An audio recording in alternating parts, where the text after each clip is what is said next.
이 말씀 중심에서 과연 인생에는 정답이 없는가? 과연 인생에는 정답이 없는가? 라는 제목으로 하나님 말씀 증거하겠습니다. 추석을 보내고 나서 추석 명절 증후군이라고 하는 것이 있다고 합니다. 추석을 보낸 후에 부부들의 이혼율이 증가한다고 합니다. 많은 부부들이 이혼한다고 합니다. 또 가족, 친지들을 만나고 왔는데 가족, 친지들과의 그 관계가 냉랭해지고 더 안 좋아진다고 합니다. 이번에도 추석 명절을 세기 위해서 모였다가 사소한 일로 자녀들이 다투고 차례도 안 지내고 내려가 버리니까 아버지가 너무 속상하니까 스스로 목숨을 끊은 일, 안타까운 일들도 우리가 뉴스를 통해서 들었습니다. 또 만나게 되면 듣고 싶지 않은 말을 듣게 되는 데서 오는 영적, 정신적 피로감이 있습니다. 결혼 언제 하느냐, 아직도 애인이 없느냐, 아이 낳아야지, 결혼한 지가 언제인데 아직도 애를 안 낳느냐, 너 반에서 몇 등 하냐, 누구는 몇 등 한다더라, 우리 누구는 취직했는데 너는 취직 안 했냐, 이렇게 자꾸 물어보죠. 우리 사촌은 대기업에 취직했는데 너는 어디 취직했냐, 길을 팍팍 죽이죠. 성적은 잘 나오면 대학 갈 수 있겠느냐, 이렇게 자꾸 물어보죠. 친척이지만 지나친 간섭과 비교 당하는 데서 오는 스트레스들, 그런 것들이 있습니다. 이번에 우리 벤츠 뽑았는데 아직도 모닝 타고 다니냐, 그런 거 있죠. 60평으로 이사했는데 아직 너는 그 지하 단칸방에 사냐, 이런 것들, 비교해서 오는 열등감적 스트레스들, 이런 것들 많이 있습니다. 사실은 자기 자랑에 재수 없음에서 오는 그 분노가 더 크죠. 그렇죠? 만나면 자랑할 게 별로 없는 것 같은 사람이 막 자랑을 하죠. 이게 우리 친척과 일가들입니다. 상대방에 대한 배려는 전혀 없지. 명절 증후군, 그리고 갈 곳 없는 사람들은 3, 4, 5 몰려드는 그 친척들을 또 사람들 이렇게 보면서 부러워하면서 외로움을 이겨내지 못하고 또 자살하는 사람들도 있다고 합니다. 정신적으로 육체적으로 피곤하고 지쳐버리는 그런 현상들을 통틀어서 우리는 추석 명절 증후군이라고 합니다. 사실 우리가 가족들이 만나고 친척들이 만나고 그래서 참 즐겁고 기쁘고 또 위로도 얻고 힘을 얻고 지지도 받고 이렇게 해야 되는데 대부분은 그렇겠죠. 그런데 그러지 못한 사람들도 있다는 거죠. 그래서 추석을 보내고 나면 정신적으로, 육체적으로, 영적으로 많은 데미지를 입는 것을 보게 됩니다. 이번에도 제가 저희 처가댁에 갔는데 손 아래 동서가 형님 좀 스트레스 받아요. 뭐가 스트레스 받냐고. 결혼 안 할 때는 친척들이 와서 너 왜 결혼 안 하냐. 그래서 스트레스를 주더니 결혼하고 나니까 그때부터는 너 왜 애 안 낳느냐. 그래서 애를 하나 지금 낳으니까 왜 둘째는 또 안 낳느냐. 자기는 하나만 낳고 끝나기로 했는데 자꾸 물어봐 스트레스를. 그래서 지금 자기네 집에 가야 되는데 처가댁에 와서 가야 되는데 지금 가면 또 물어보겠죠. 그래서 이게 보통 스트레스가 아니다고 지금 이야기를 합니다. 제가 그랬어요. 그냥 관심으로 알아라. 사람들이 그냥 관심 표명을 하는 거다. 그냥 한 길을 듣고 흘려버리고 낳기 싫으면 안 낳아도 되고 날 생각이 있어서 하면 된다. 너무 저 친척들이나 다른 사람들의 말에 너무 예민하게 반응하지 말아라. 스트레스다. 그러니까 관심을 보이는 거다. 뭐 말을 거는데 우리나라 사람은 꼭 그러잖아요. 뭔가 하나 건덕지가 있어야지 뭐 이야기를 하잖아요. 뭐 취직했느냐. 일상적인 거예요. 여러분들도 뭐 공부 몇 등 하냐. 공부 못해요. 그러면 끝나버리는 거예요. 뭐 괜히 또 우물쭈물하고 그러면 친척들이 눈치 빨려갖고 저 공부 못하는구나. 이렇게 찍더라고요. 그러니까 뭐 그냥 있는 그대로 관심을 보이는구나. 이렇게 생각을 하면 될 것 같습니다. 이제 추석 명절이 지났습니다. 어떤 사람은 추석 명절만을 기다리고 일주일 동안 뭐 하나 기대하고 고대했는데 시간은 이렇게 다 흐르게 되어 있습니다. 우리가 지내야 되는, 우리가 보내야 되는 날들은 특별한 날들이 아니라 그냥 평범한 날들이에요. 대부분 우리 인생에서 보내야 될 대부분의 날들은 그냥 평범한 날들이에요. 그러니까 이 평범한 날들을 잘 보내야 특별한 날들이 의미가 있는 거예요. 매일 특별한 날만 계속되면 어때요? 특별함이 되지 못하는 거죠. 그래서 이제 잠시 흐트러졌던 우리의 마음을 가다듬고 이제 일상으로 돌아와서 정신 차리고 돈 버시기 바랍니다. 정신 차리고 공부하시기 바랍니다. 정신 차리고 이제는 냉면도 파시고 정신 차리고 단어도 외우시고 정신 차리고 기도도 하시고 정신 차리고 예배도 드리시고 이렇게 했으면 좋겠습니다. 이번 추석을 비롯해서 평상시에 제가 사람들과 이야기하면서 제가 느낀 것이 있습니다. 모두 자신들이 어떻게 살고 있는지에 대해서 이야기를 하고 또 그리고 앞으로 어떻게 살 것인가에 대해서 계획을 드리면서 제가 그런 걸 느꼈어요. 야, 사람들은 모두 한 번뿐인 인생을 잘 살고 싶은 그런 욕망을 누구나 다 가지고 있구나.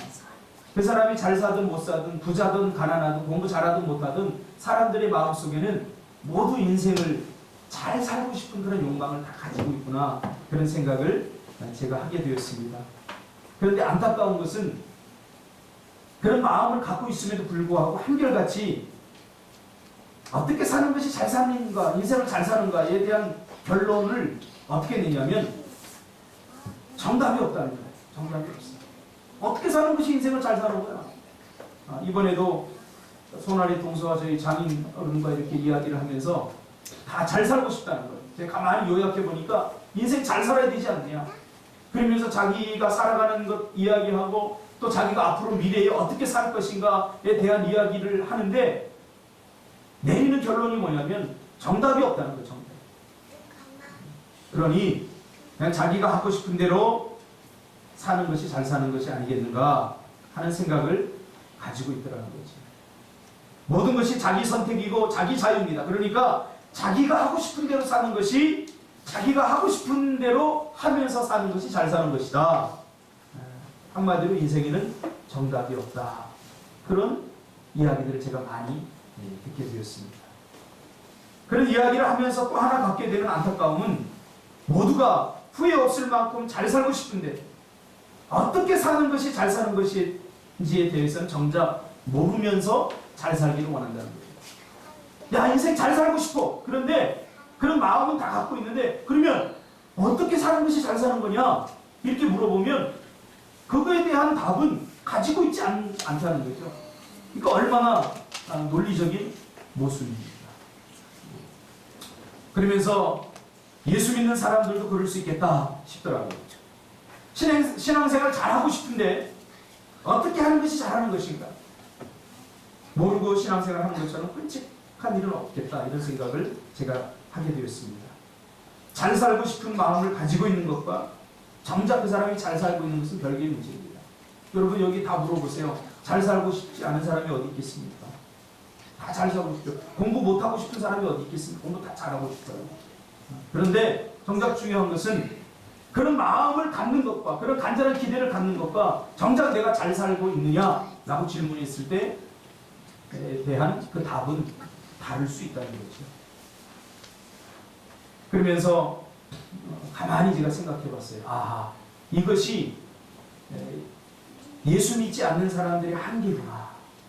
그래서 잘 살고 싶다고 하는데 다 하는 이야기들이 어느 정도 내가 돼서 은퇴할 시기가 되면 시골에다 땅을 사서 조그만 농막을 짓고 조그만 텃밭을 가꾸면서 살겠다. 이런 계획들을 다 갖고 있더라고요.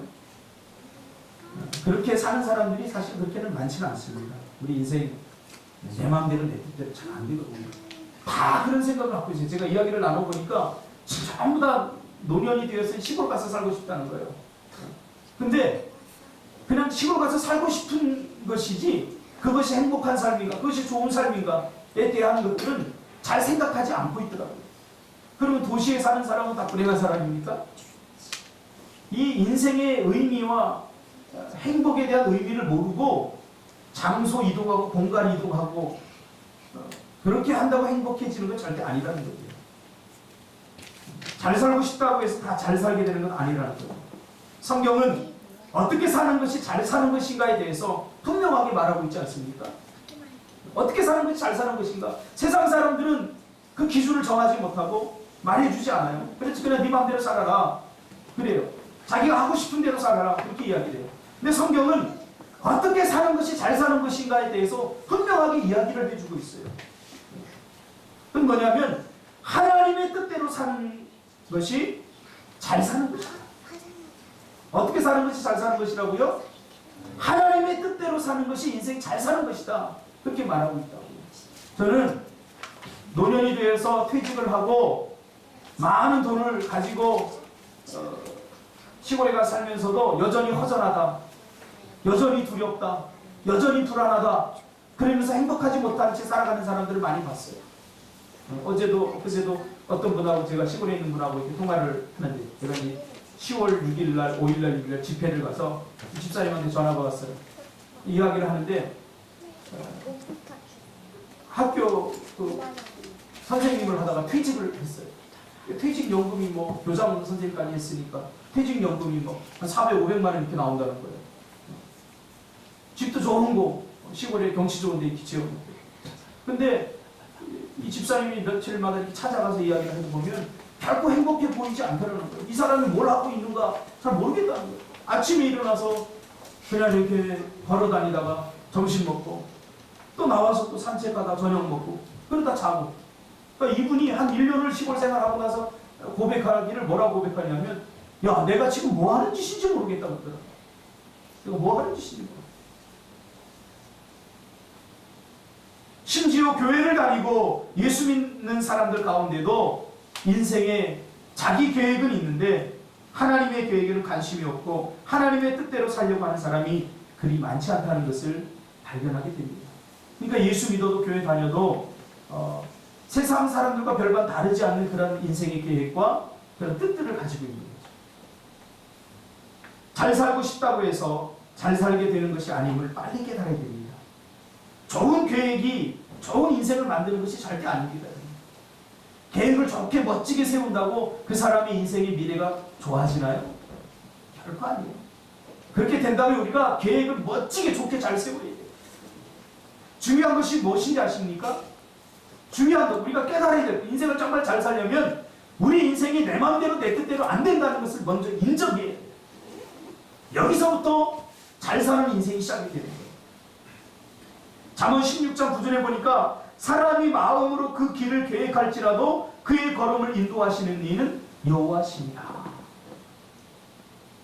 우리는 세상 사람들에게 저 사람들이 무엇을 하면서 살아가는 사람들인지를 분명히 보여줘야 될 의무와 책임이 있지 않습니까? 우리 그리스도인들은.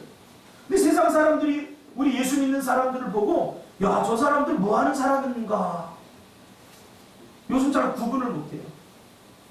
저 사람들은 무엇을 해야 행복하는가에 대해서 우리가 보여주지 못하고 있어요. 성경은 분명히 우리가 어떻게 사는 것이 행복하게 살 수 있나, 어떻게 사는 것이 잘 사는 것인가에 대해서 분명히 이야기를 해주고 있는데 우리는 그렇게 세상 사람들에게 보여주지 못하고 있다는 거죠. 인생은 이것을 빨리 깨닫는 데서부터 시작이 됩니다. 우리가 인생을 후회 없이 잘 살려면 하나님께 관심을 줘야 돼요. 하나님과의 관심거리가 우리의 관심거리가 되어야 됩니다. 하나님, 우리가 하나님의 뜻대로 사는 것이 가장 잘 사는 길이라고 그렇게 말합니다. 그래서 마태복음 7장 21절에 보니까 아주 분명하게 예수님께서 우리에게 말해주고 있죠. 나더러 주여 주여 하는 자마다 다 천국에 들어갈 것이 아니요 다만 하늘에 계신 내 아버지의 뜻대로 행하는 자라야 들어가리라. 이 말의 의미가 바로 이런 의미입니다. 그러면 하나님의 뜻대로 사는 것이 잘 사는 것인데 하나님의 뜻을 우리가 어떻게 알 수 있는가라는 질문을 던지게 됩니다. 자, 하나님의 뜻대로 사는 것이 잘 사는 거야. 그러면 하나님의 뜻이 무엇인가? 어떻게 사는 것이 하나님의 뜻인가? 이런 질문을 우리가 던지게 되죠. 이 세상은 하나님의 뜻 안에서 움직입니다.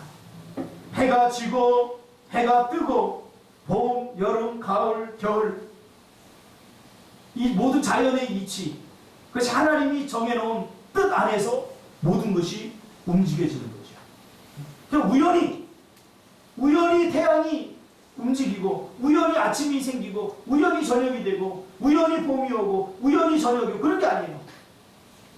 이 모든 우주와 모든 천하 만물은 하나님이 그렇게 되도록 그렇게 뜻을 정하시고 그렇게 계획을 하신 거예요.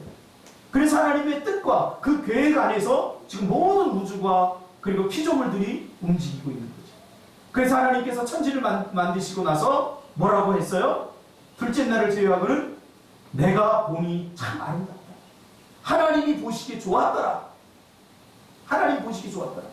뭘 보고 좋은 거예요? 하나님께서 만드신 그 원칙대로 땅은 땅에 위치해 있었고 하늘은 하늘 위에 있었고 달은 해는 하나님이 원하던 그 장소에 다 있었어요. 하나님의 법칙대로 하나님의 계획대로 다 되는 것, 그것을 보니까 보시기에 좋았더라. 우리도 좋은 인생이 되려면, 잘 사는 인생이 되려면 하나님의 보시기에 좋아해야 됩니다. 그러면 어떻게 됩니까? 하나님의 뜻 안에 머물러야 돼요. 마태복음 10장 29절에 보니까 참새 2마리가 한 아사리온에 팔리지 않느냐. 그러나 너희 아버지께서 허락하지 아니하시면 그 하나도 땅에 떨어지지 아니하리라. 너희에게는 머리털까지 다 세신 바 되었나니. 무슨 말이에요? 이 땅 위에 되어지는 모든 일들 가운데 하나님이 간섭하지 않는 일이 없다는 거예요. 과학은 우리가 이해할 수 있는 것만 인정하지. 그러나 우리가 이해할 수 없는데 이 땅에 일어나는 현상들이 굉장히 많습니다. 굉장히 많아요. 그 과학의 한계죠. 참새 한 마리, 한 아시리온이라고 하는 것은 오늘날로 말하면 한 100원 요 정도에 해당하는 분이에요. 그리고 값싸게 팔리는 이 참새 한 마리도, 가치 없는 이 참새 한 마리도 하나님의 뜻 안에 있다는, 모든 계획 안에 있다는. 머리카락, 하나님께서는 얼마나 세밀하신지 우리 머리카락 하나 다 쓰신 거예요. 내 머리카락은 세기 좋잖아요. 별로 안 되니까. 어제 형님을 만났는데 자랑하더라고요. 우리 큰 형님과 둘째 누님 머리카락은 아버지를 닮아서 머리가 막 많아요.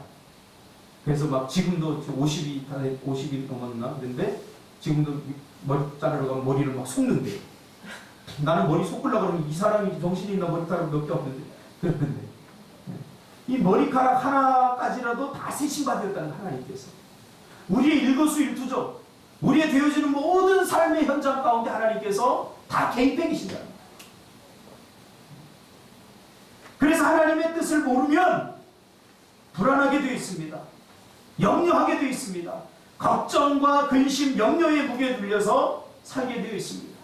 하나님의 뜻을 모릅니다. 환경과 분위기에 짓눌려서 살게 되어 있습니다. 하나님의 뜻을 모르면 그러다 보니까 염려가 지나치다 보니까 우울증이 오기도 하고요. 요즘은 우울증을 넘었어요. 우울증을 넘어서 무슨 시대냐면 공포증의 시대입니다. 포비아. 얼마 전까지만 해도 제가 이제 심리학을 전공했기 때문에 사람들의 그 심리적인 문제라든가 또 제가 속해 있는 그 학회가 있어요. 대한심리학회라고 있는데 거기서 이제 뉴스레터가 오는데 그걸 보면 주로 다루는 게 뭐냐면 우울증이었어요. 우울증. 사람들이 우울하다는 거예요. 인생을 살아봤는데 돈이 전부인 줄 알고 살았는데 돈을 벌어보니까 돈이 줄 수 있는 만족의 한계가 있다는 거예요. 그런데 여전히 허전하다는 거예요. 성공을 꿈꾸고 성공해 봤는데 그 성공이 주는 어떤 그 쾌락, 기쁨, 그런 것들이 한계가 있더라는 거예요. 제가 아파트에 살아보니까요. 처음에는 아파트 조그만 데 살아보니까 그것도 좋더라고요. 얼마나 좋든지. 근데 조금 있어 보니까 또 다른 아파트를, 더 큰 아파트를 또 사모하게 돼요. 끝이 없는 거예요. 30평 사는 사람들은 40평 아파트 살고 있는 사람 갖다 보고 오면 내 아파트가 별 볼 일 없이 보여지는 거죠. 이게 인생의 한계예요. 그러니까 우울증이었는데 요즘은 그 우울증이 지나쳐서 포비아, 공포증을 지금 다루고 있어. 공포. 공황장애, 이것도 공포증이라니. 갑자기 두려움이 오고 내 인생의 미래를 생각하면 암담하고 캄캄하고 아무것도 하기 싫어. 그런 거죠. 그러다 보니까 여러분 극도의 공포가 오면 어떻게 되는지 아시죠? 꼼짝 못하게 됩니다. 고소공포증 있는 사람들 높은 데 올라가서 앞만 보고 가! 거기 있어. 덜덜 그 자리에 뚝 들고 있어. 그렇죠? 이 공포증. 뱀의 공포증 있는 사람 뱀 딱 보잖아요? 도망가야 되는데 발이 안 떨어져요. 사람의 공포가 오면 이게 사람 움직이지 못하게 합니다. 그러니까 요즘 사람들이 무기력한 것 같죠? 잘 움직이지 않아요. 왜 그래요? 공포에 사로잡힌 거, 공포에. 내 미래가 어떻게 될 것인가? 내 삶이 어떻게 될 것인가? 생각하기도 싫은 거죠. 해도 안 될 것 같고, 그러니까 하고 싶지도 않고, 해도 안 될 것 같으니까 하고 싶지도 않고, 해봐야 소용없고, 그러니까 이러지도 못하고 저러지도 못하고, 그냥 날마다 시간 보내기, 시간 죽이기를 하고 있는 거죠. 우리 학생들도 마찬가지예요. 공부를 해야 되는데, 어제 저희 송아리 동서가 그러더라고요. 아, 형님, 저는 노력한데요.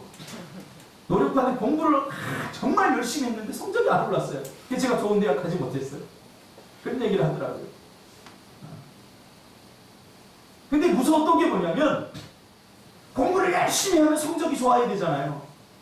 근데 공부를 열심히, 반에서 제일 열심히 하는데 성적이 안 오르니까, 성적 안 오르는 것에 대한 공포보다도 주위 친구들이, 야, 저 자식 돌대가리야. 이런 소리 들을까? 열심히 했는데 성적이 안 오르면 돌대가리잖아요. 인생을 열심히 사는데 돈이 모아지지 않으면, 이 교회에서도 마찬가지예요. 신앙생활 열심히 하는데 하나님의 은혜와 축복을 받지 못한 것 같으면, 저거 좀 신앙생활 제대로 하는 거야. 좀 뭐야? 사실 이 손가락질 받는 게 더 힘들다고. 그게 일종의 뭐냐? 공포예요, 공포. 그러니까 안 하는 거예요, 차라리. 나는 안 하고 사람들한테 손가락질도 안 받겠다. 그거죠. 교회 일도 시켜보니까 그래요. 교회 일도 시켜보니까 열심히 하는 사람들이 손가락질 당해요. 욕도 먹고. 그래서 제가 교회를 하는 사람, 앞서서 일하는 사람들에게 항상 주문하는 이야기가 있어요. 욕먹을 각오를 해라. 앞에 나서서 일하다 보면 일하지 않는 사람 이런 소리 저런 소리 다 합니다. 욕먹을 각오를 하고 싫은 소리 들을 각오를 해야 돼요. 이렇게 오늘날은 공포증 환자들이 지금 득세하고 있습니다. 근데 성경에는 하나님의 뜻을 여러 가지로 말하고 있죠. 하나님의 뜻대로 살아야 되는데, 그럼 어떻게 사는 것이 하나님의 뜻인가? 하나님의 뜻에 대해서 여러 가지로 말하고 있습니다. 그래서 오늘과 다음 주에 이어서 계속 하나님의 뜻을 분별하는 방법, 또 하나님의 뜻을 우리가 어떻게 알 수 있나에 대해서 제가 설교를 하려고 합니다. 하나님의 뜻에 대한 이해가 정확해야 나의 결정이 후회 없는 결정과 선택을 할 수 있는 거죠. 그렇죠? 우리 안에는 욕망이 있습니다. 내가 하고 싶은 욕망, 내가 이런 것을 하고 싶고, 이렇게 결정하고 싶고, 이렇게 따르고 싶은 욕망이 있습니다.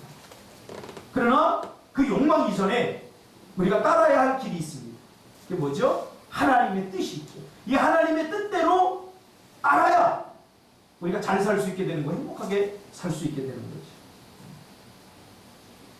하나님의 뜻 첫 번째는 주권적인 뜻과 소원적인 뜻이 있습니다. 무슨 뜻이 있다고요? 주권적인 뜻. 하나님의 뜻은 주권적인 뜻과 소원적인 뜻이 있습니다. 주권적인 뜻은 사람이 거역할 수 없는 아주 명백한 뜻입니다. 과연 세상에 종말이 온다거나 마지막 날 하나님께서 심판하는 날이 반드시 온다는 것, 이것은 우리가 어떻게 할 수 없는 일이에요. 하나님께서 명백하게 정해놓으신 그러한 뜻이에요. 이것은 우리가 순종하거나 불순종하거나 관계없이 반드시 일어나는 일들이죠. 하나님께서 미리 계획하시고 준비해 놓으셨습니다.